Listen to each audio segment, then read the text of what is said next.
রায়ের সমর্থনে আজকে আমার ওয়ার্ডে ২৬ নম্বর ওয়ার্ডে এক সুবিশাল মিছিল বেরিয়েছে, যেখানে রাস্তার দুধার মানুষ এত বেরিয়েছে এবং তারা ফুলের মালা দিচ্ছেন, ডাক দিচ্ছেন।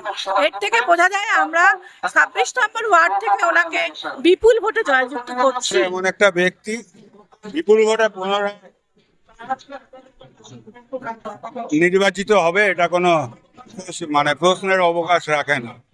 কারণ শুধু পার্টির কর্মীরা নয়, ভোটাররাও এই দমদম লোকসভা কেন্দ্রে যখনই ডাকে যে কোনো কাজে সৌগত রায়কে সব সময় পেয়ে এসছে। সময় ডার্বি ম্যাচ, এটা ২৬ নম্বর ওয়ার্ডের সব তৃণমূল কর্মী বলবো না, আপামর জনতা এই মিছিলে সামিল হয়েছিল। কেন সৌগত রায়কে চারবারের জন্য জেতাবেন দমদমের মানুষ?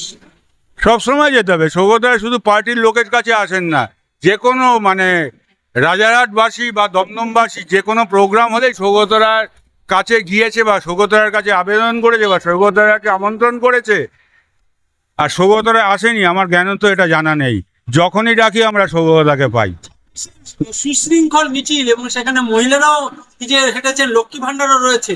এত সুন্দর একটা মিছিল কিন্তু আমরা দেখলাম। লক্ষ্মী ভান্ডার তো থাকবেই, দিদিমণির এত বড় প্রজেক্ট, আমরা লক্ষ্মীর ভান্ডারকে আমাদের মিছিলে দেবো না, এটা হতেই পারে না। সবাই সৌগতকে ভোট দিন।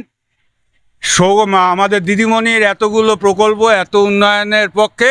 আর বিজেপির অপকর্ম, যেটা ওষুধ নিয়ে বিনা ট্রায়ালে যে বড় বড় কোম্পানির ওষুধ মার্কেটে ছাড়ছে, আমার জ্ঞান তো জানা নেই। মানুষের জীবন আর ওষুধের যেভাবে দ্রব্যমূল্য বৃদ্ধি করেছে, এভাবে জ্ঞান তো জানা নেই যে কোনো সরকার আজ পর্যন্ত করেছে কিনা। ধন্যবাদ। এতক্ষণ আপনারা দেখছিলেন নিউজ বাংলা টিভি। সঙ্গে থাকুন, দেখতে থাকুন নিউজ বাংলা টিভি।